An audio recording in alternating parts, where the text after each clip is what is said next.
Hello dream chasers. ये class हम English की ले रहे हैं और आज हम इंग्लिश भाषा को सीखेंगे।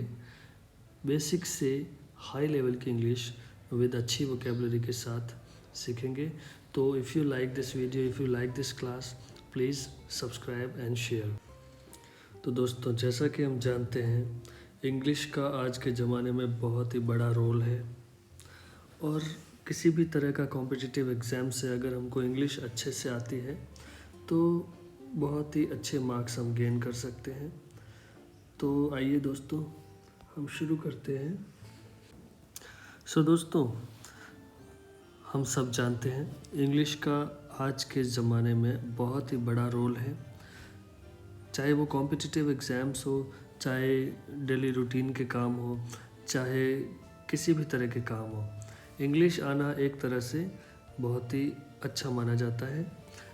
और आजकल के कॉम्पिटिटिव एग्ज़ाम्स के अंदर भी अगर हमको इंग्लिश आती है तो हमें वो एक अच्छे मार्क्स दिला सकता है, हमारी रैंक को और बेहतर कर सकता है।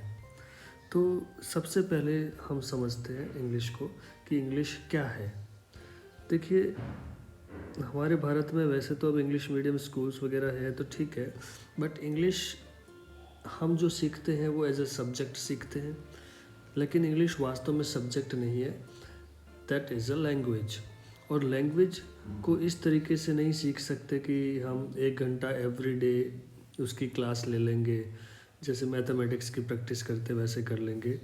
लैंग्वेज को अगर अच्छे से सीखना है तो हमको उसको 24 घंटे देने पड़ेंगे। 24 घंटे का मतलब वो ये हो गया कि जैसे हम हिंदी बोलते हैं जनरली, या अपनी जो भी लोकल लैंग्वेज है उसमें बात करते हैं, तो हमको इसके बीच में इंग्लिश में बात करना चालू करना पड़ेगा। अगर हम इसको भाषा के रूप में लेते हैं, लैंग्वेज के रूप में लेते हैं, तो हमें इंग्लिश सीखने में बहुत ही ज़्यादा आसानी होगी। और इसको रूटीन में आप यूज़ करना शुरू करो। शुरू में 1-2 शब्द यूज़ करना शुरू करो। धीरे धीरे जैसे जैसे आप वर्ड्स, सेंटेंसेस बढ़ाओगे अपनी भाषा के अंदर, तो इंग्लिश सीख जाओगे। और इंग्लिश सीखना हमारे लिए फ़ायदेमंद ही है। जो स्टूडेंट्स कॉम्पिटिटिव एग्ज़ाम्स दे रहे हैं या किसी भी तरीके का एग्ज़ाम्स दे रहे हैं, कहीं पे इंटरव्यू दे रहे हैं, कहीं पे जॉब के ट्राई कर रहे हैं, तो उसमें बहुत ही क्रूशियल रोल है इंग्लिश का। हम शुरू करते हैं सबसे पहले ग्रीटिंग्स से। ग्रीटिंग्स का मतलब क्या हुआ कि हम किसी से भी मिलते हैं तो सबसे पहले हम क्या बोलते हैं। हिंदी के अंदर हम बोलते हैं हेलो, हिंदी के अंदर हम ये बोलते हैं नमस्ते, राम राम, या जो भी अपने जो लोकल लैंग्वेज के अंदर जो ग्रीटिंग होती है वो कहते हैं। तो सेम इंग्लिश भी तो लैंग्वेज है, तो इसके अंदर हमको विश करना है कैसे। कोई मिलता है तो हाय, हेलो। अगर मॉर्निंग का टाइम है तो गुड मॉर्निंग, दोपहर का टाइम है तो गुड आफ्टरनून, शाम का टाइम है तो गुड इवनिंग। जब भी हम मिलते हैं तो जिस तरीके से अपनी लोकल लैंग्वेज में हम विश करते हैं, उसी तरीके से हमको इंग्लिश में भी विश करना है। तो आइए हम विश करना सीखते हैं। हाय हेलो का मतलब क्या हुआ, वही नमस्ते ही होता है। तो हाय और जो हेलो है वो हम कभी भी बोल सकते हैं, उसमें टाइम का कुछ नहीं होता है। लेकिन उसके साथ हम गुड मॉर्निंग भी बोलते हैं तो वो सुबह बोलेंगे, गुड आफ्टरनून बोलेंगे तो दोपहर को बोलेंगे, गुड इवनिंग बोलेंगे तो वो शाम के समय बोलेंगे। तो ये होगी जब हम मिलते हैं तब हम जो भी बात करेंगे शुरुआत में, वो ये हो गया। अब हम जब जाते हैं तब भी कुछ विश करके जाते हैं। जैसे हम हिंदी में बात करें, जब भी हम जाते हैं तो ओके ठीक है भाई, ध्यान रखना अपना, मिलते हैं फिर। तो बस इसी को इंग्लिश की भाषा में बोलना है, bye, take care, see you. अगर समय के हिसाब से विश करना है तो have a nice day, evening हो गई है तो हैव अ नाइस इवनिंग, रात हो गई है, दोबारा कभी नहीं मिलोगे रात को, तो गुड नाइट। तो 2 तरह की विश होगी। एक ऐसी विश जब हम मिलते हैं तो करते हैं, और एक ऐसी विश जब हम व्हेन वी लीव, जब हम निकलते हैं तब करते हैं। तो आई होप कि आपको समझ आ गया होगा कि जब मुलाकात करते हैं तो और भाई कैसे हो, नमस्ते, तो और भाई जो हम बोलते हैं उसको हम बोलेंगे हाय, हेलो, गुड मॉर्निंग, ठीक है। और जब हम छोड़ते हैं, जब निकलते हैं तो bye, take care, see you, have a nice day, have a nice evening. अब गुड मॉर्निंग सुबह बोलेंगे, गुड आफ्टरनून दोपहर को बोलेंगे, गुड इवनिंग शाम को बोलेंगे, ये हम सबको पता है। हैव अ नाइस डे कब बोलेंगे? जैसे मॉर्निंग में हम किसी से मिले और पूरी बातचीत होगी, फिर जा रहे हैं, बाय कह रहे हैं, तो अभी तक पूरा दिन बाकी है। अगर पूरा दिन बाकी है तो हम कहेंगे आपका दिन अच्छा हो, have a nice day. Have a good day भी कह सकते हैं। वैसे ही अगर हम जैसे 3-4 बजे मिले तो दिन तो पूरा चला गया है, तो हम ये कहते हैं कि भाई दिन तो चला गया है जैसा भी गया, बट तुम्हारी शाम अच्छी हो, हैव अ नाइस इवनिंग। और वैसे ही जैसे 8-9 बजे या 10 बजे या शाम को कभी 7 बजे भी अगर हम लोग निकलते हैं, लेकिन हमको ये उम्मीद है कि हम दोबारा आज तो नहीं मिलेंगे, तो we can say good night, have a good night, have a nice night, कुछ भी कह सकते हैं। तो दीज आर द ग्रीटिंग्स। अब दोस्तों ग्रीटिंग्स जब मिलते हैं उसकी बात आ गई, उसके बाद हम ऐसे बोलते हैं ना, और भाई, इसके बाद बात ख़त्म तो नहीं हो जाती, तो हम आगे बात करते हैं कैसे हो। Hi, how are you, good morning, how are you, good afternoon, how are you, मतलब नमस्ते, कैसे हो। तो कैसे हो को हम कहेंगे हाउ आर यू, तुम कैसे हो, आप कैसे हो। अब इसका जवाब क्या होता है? और भाई कैसे हो? हाँ मैं ठीक हूँ, I am fine, I am fine कह सकते हैं। फिट एज फिडल कह सकते हैं, मैं बहुत फिट हूँ, या इस तरीके का कुछ भी कह सकते हैं। तो हम कह सकते हैं hi, how are you, good morning, how are you, good evening, how are you, how are you, तुम कैसे हो, आप कैसे हो। तो इसका जवाब हम देंगे फिट एज फिडल, एकदम फिट हूँ, थैंक्स, एंड यू। देखो, अगर हमें किसी ने हालचाल पूछा तो आज के ज़माने में ये बहुत बड़ी बात है, किसी को किसी से कोई लेना देना नहीं है। अगर कोई हमारे हालचाल पूछते हैं तो वो हम पे एहसान कर रहा है, तो जब कोई एहसान करता है तो हम थैंक्स बोलते हैं। तो जैसे किसी ने पूछा और भाई कैसे हो, तो हमने बोला मैं ठीक हूँ, धन्यवाद, और आप कैसे हो। धन्यवाद इसलिए बोला क्योंकि उसने हमारे हालचाल पूछे, लेकिन उसके बाद हमारी भी जिम्मेदारी बनती है कि हम भी उसके हालचाल पूछें। तो एंड यू, तो कैसे हुआ, और भाई कैसे हो, जवाब आया मैं ठीक हूँ, धन्यवाद, आप कैसे हो। तो उसको इंग्लिश में कैसे कहेंगे? Hi, how are you, I am fine, thanks, and you. तो वापस जवाब आएगा मैं भी ठीक हूँ, आई एम ऑल्सो फाइन।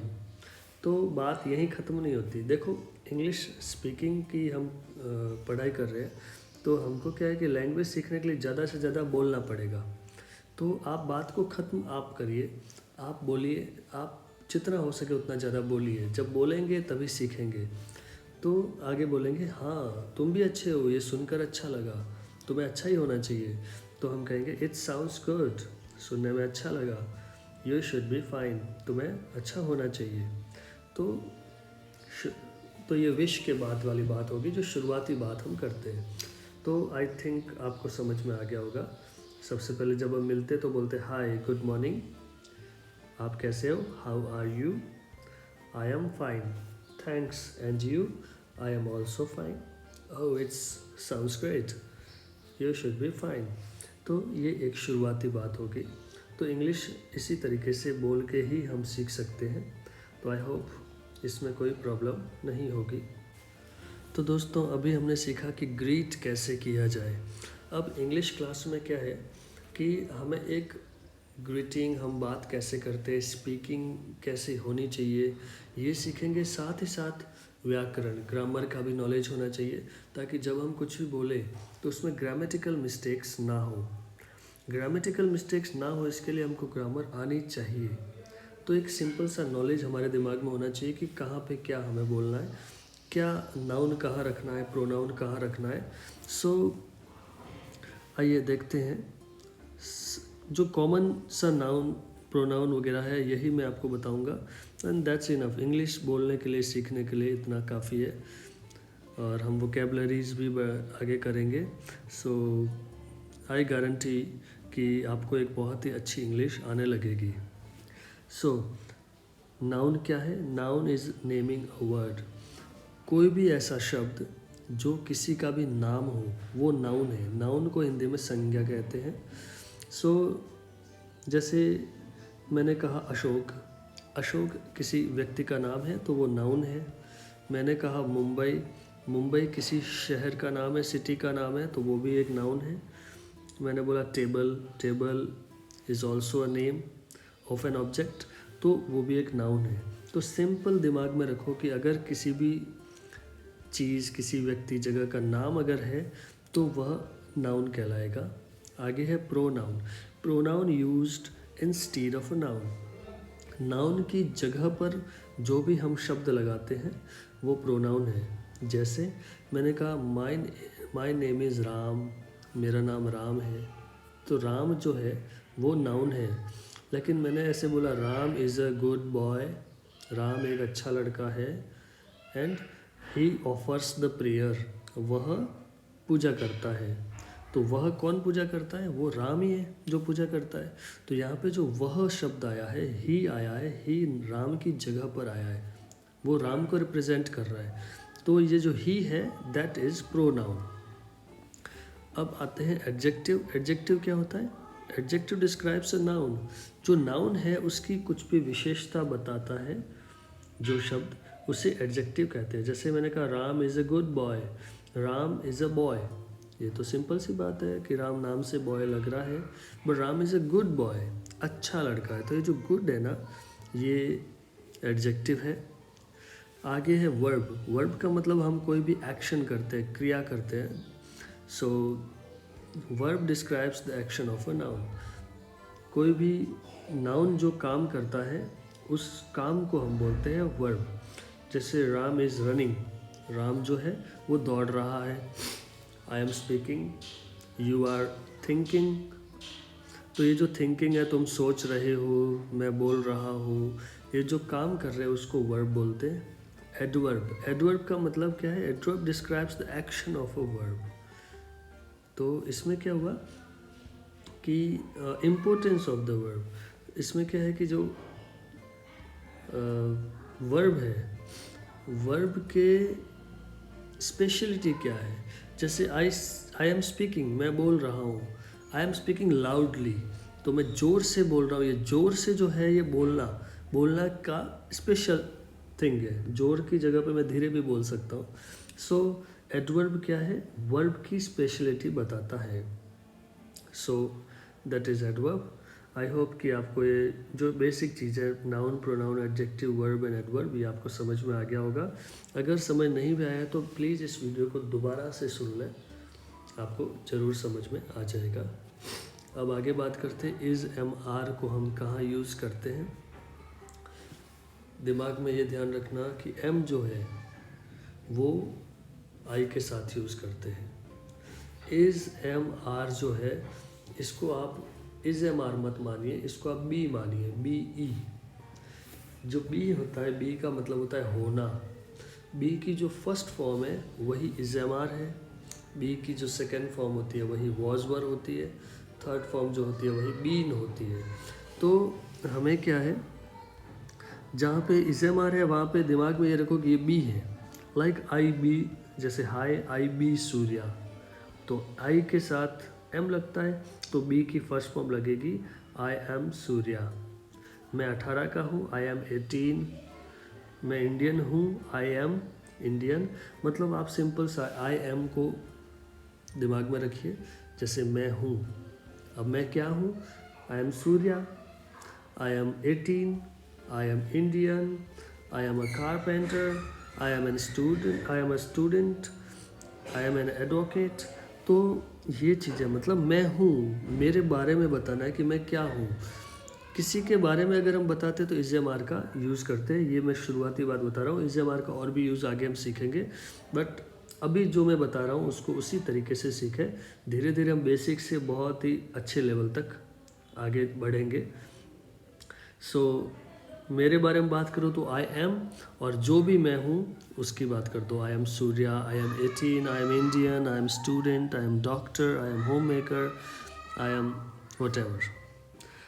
आगे मैं किसी और की बात करूँगा तो he is a doctor, he is Dinesh, he is Ramesh, he is 19, he is an Indian, he is an Australian. Are की बात करूँ तो बहुवचन प्लूरल में ये काम आता है।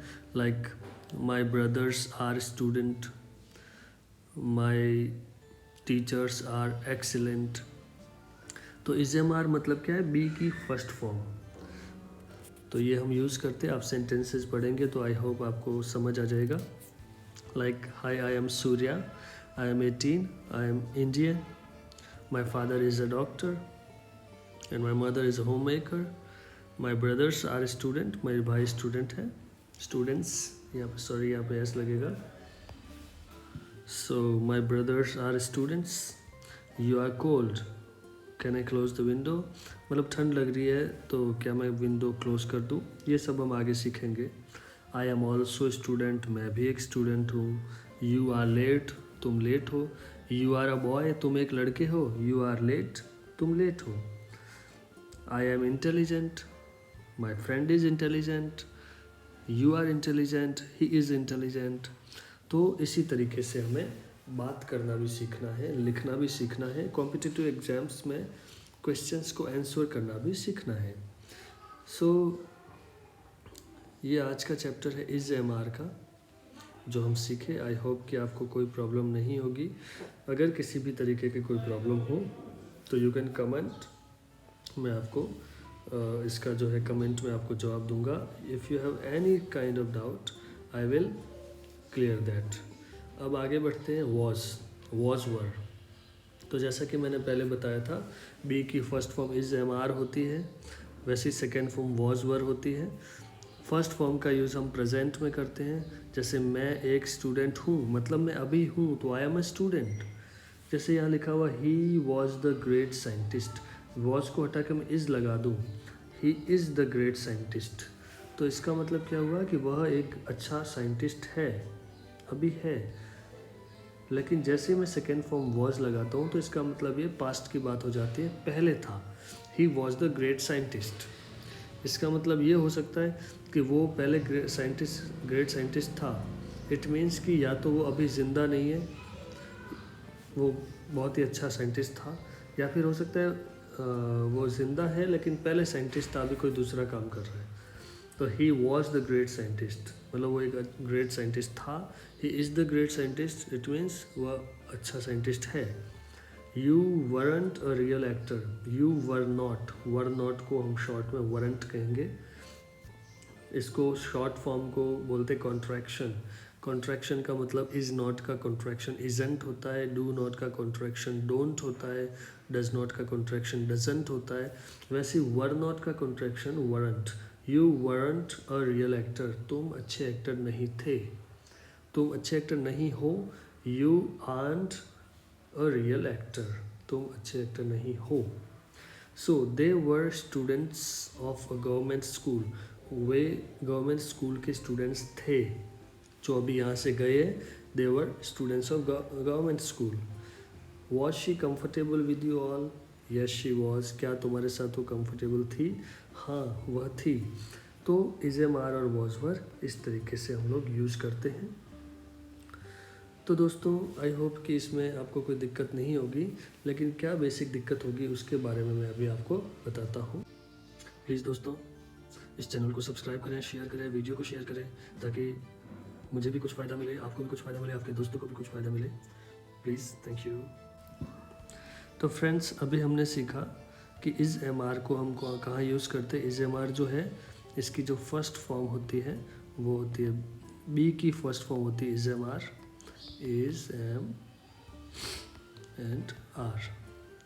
अब इसको हम कहाँ यूज़ करेंगे, लाइक इज़ को पहले यूज़ कर लेते हैं। ही इज़, वह है, वह क्या है, वो कुछ भी आप लिख सकते हो। ही इज़ अ बार्बर, या ही इज़ अ स्टूडेंट, या ही इज़ माई ब्रदर, कुछ भी लिख सकते हैं। तो ये एक पॉजिटिव सेंटेंस है। अगर हम ये कहना चाहते हैं कि वह स्टूडेंट नहीं है तो कुछ भी नहीं है, इज़ के बाद नॉट लगा दीजिए। He is not a student, वह एक स्टूडेंट नहीं है। अगर मैं इसको दूसरे तरीके से लिखना चाहूँ तो ऐसे भी लिख सकता हूँ, ही इज़ंट अ स्टूडेंट, वह एक स्टूडेंट नहीं है।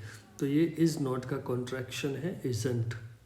अगर हम किसी को क्वेश्चन पूछते तो हेल्पिंग वर्ब हमेशा आगे आ जाती है। हेल्पिंग वर्ब है इज़ ही अ स्टूडेंट, क्या वह एक स्टूडेंट है, क्वेश्चन मार्क। सो ये हमने सीख लिया कि कैसे हम पॉजिटिव सेंटेंस बनाएंगे, कैसे नेगेटिव सेंटेंस बनाएंगे, कैसे हम क्वेश्चन वाला बनाएंगे। सॉरी। अब मैं बात करूं इसकी सेकेंड फॉर्म की, जो बी की सेकेंड फॉर्म है उसको कैसे यूज़ करेंगे। तो बी की जो सेकेंड फॉर्म होती है वो होती है वॉज वर। तो वॉज वर इसी सेंटेंस में हम यूज़ करेंगे ताकि हमको अच्छे से समझ आ जाए। पहले हमने लिखा था कि ही इज़ अ स्टूडेंट, वह एक स्टूडेंट है। ही वॉज, इसकी जगह पर वॉज लगा दीजिए। ही वॉज अ स्टूडेंट, वह एक स्टूडेंट था। वह स्टूडेंट नहीं था तो he was not a student, वह एक स्टूडेंट नहीं था। वॉज नॉट को आप वॉजंट भी लिख सकते हैं, wasn't. He wasn't a student. Question करना है तो वॉज को आगे कर दीजिए। वॉज ही अ स्टूडेंट, क्या वह एक स्टूडेंट था।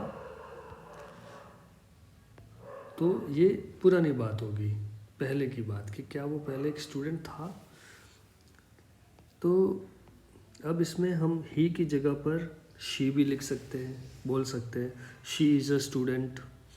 शी की जगह पर किसी का नाम भी बोल सकते हैं, रौनक इज़ अ स्टूडेंट। कोई भी एक वचन है उसको हम ही को हटा के लगा सकते हैं। स्टूडेंट की जगह पे कुछ दूसरा भी बोल सकते हैं, ही is a teacher, she is a teacher, Ram is a teacher, Neha is a teacher, Neha is not a teacher, Neha isn't a teacher, is he a teacher, is Neha a teacher.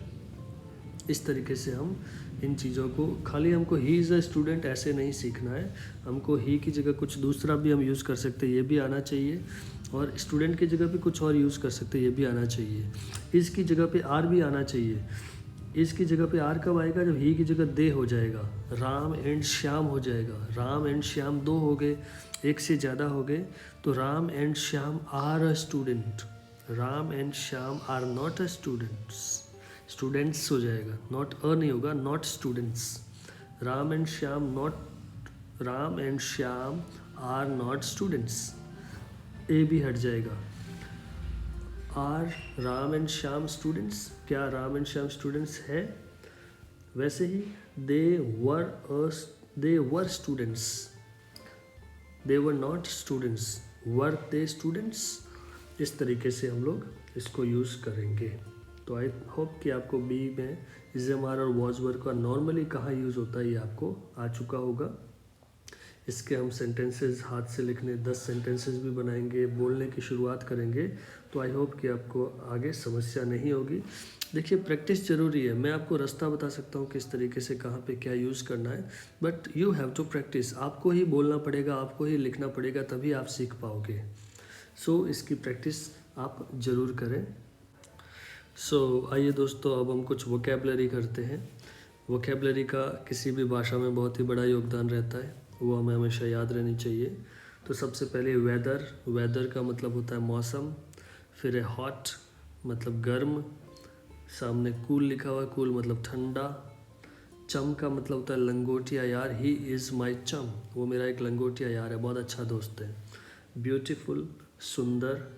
Gorgeous, gorgeous का मतलब भी सुंदर ही होता है, लड़की के लिए ज़्यादातर यूज़ करते हैं, बहुत अत्यधिक सुंदर होती है उसके लिए। प्लेजेंट का मतलब होता है सुहावना, pleasant weather, it is a pleasant weather, आज बहुत ही अच्छा मौसम है।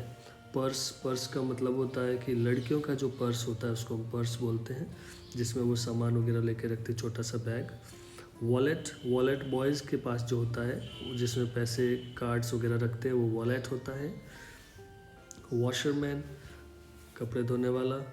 मैरिड, शादीशुदा, I am married, you are married, she is married, she is not married. इस तरीके से सेंटेंसेस आप यूज़ कर सकते हैं। डर्टी, बहुत गंदा, वेरी डर्टी।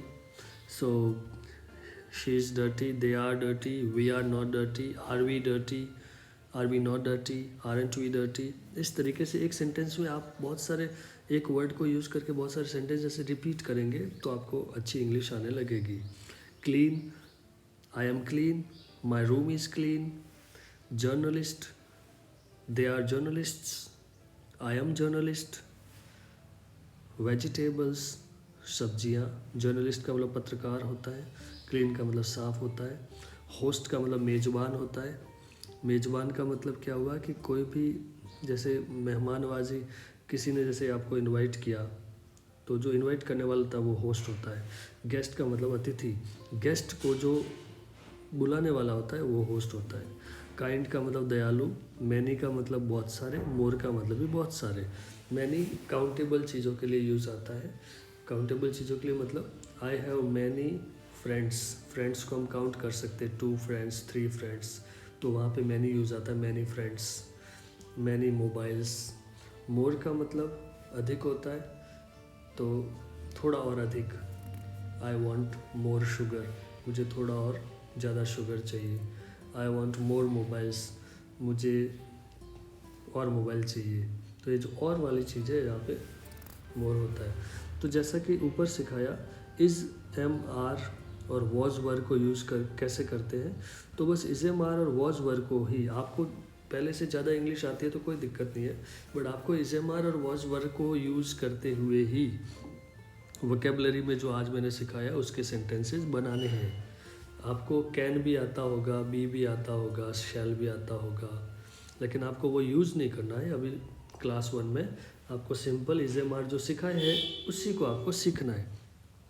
तो उसके आपको सेंटेंसेस बनाने हैं। लाइक मैंने कहा डर्टी के सेंटेंस बनाओ, तो you are dirty, she is not dirty, she is clean, I am not clean, is he dirty. इस तरीके के 5 सेंटेंसेस अगर एक के बनाते हैं तो हमको प्रॉपर समझ में आ जाता है एंड हमको ये समझ आ जाता है कि कैसे किसी चीज़ को यूज़ किया जाता है। आइए दोस्तों, अब हम करते हैं एक्सरसाइज। सबसे पहले एक्सरसाइज है right short forms. Short forms लिखनी है। शी इज़, शी इज़ का कॉन्ट्रैक्शन क्या हो गया?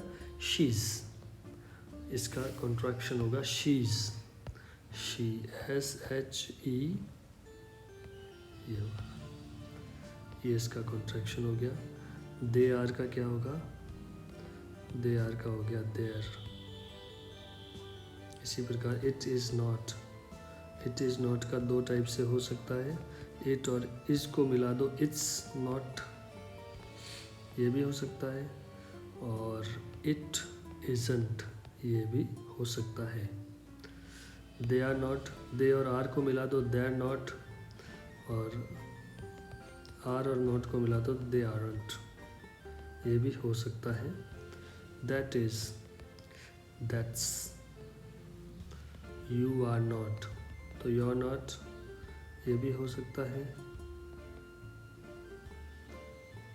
यू आरंट, ये भी हो सकता है। इसी तरीके से दोस्तों एक और बात ध्यान रखने वाली है, जैसे आई एम नॉट, तो आई एंट होता है, AINT होता है, ठीक है। एमेंट नहीं होता है, ये याद रखना। चलो आगे बढ़ते हैं।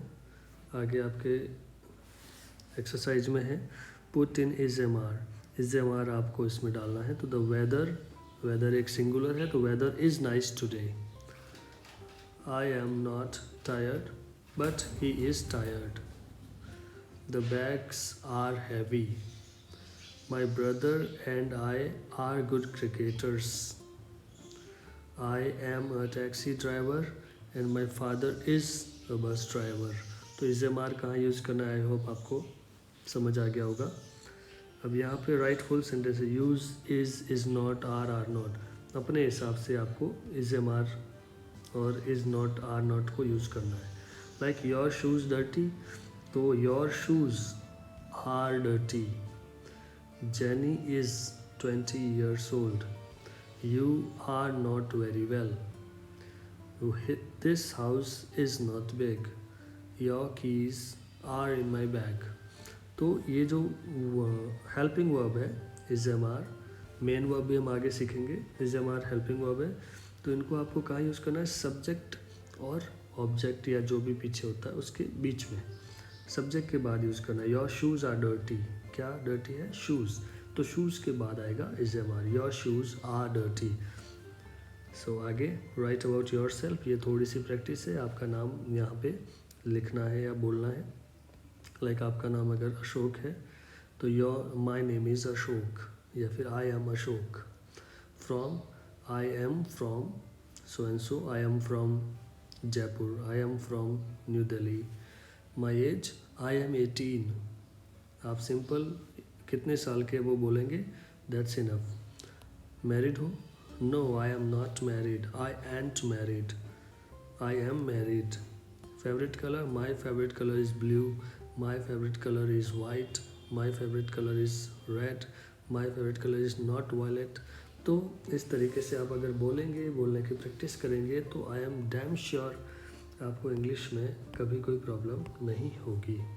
सो दोस्तों, ये थी आज की क्लास। आई होप आपको अच्छा लगा होगा। ऐसी और भी क्लासेस मैं लूँगा। तो अगर किसी भी प्रकार का कोई डाउट हो तो प्लीज़ आप कमेंट में लिखिए, और प्लीज़ इसको शेयर करिए, सब्सक्राइब करिए, अपने दोस्तों के साथ शेयर करिए, ताकि उनको भी ऐसी कोई समस्या आती हो तो इंग्लिश की समस्या वो सॉल्व कर पाए। So thank you so much. Please दोस्तों, इस चैनल को सब्सक्राइब करें, शेयर करें, वीडियो को शेयर करें, ताकि मुझे भी कुछ फ़ायदा मिले, आपको भी कुछ फ़ायदा मिले, आपके दोस्तों को भी कुछ फ़ायदा मिले। Please, thank you.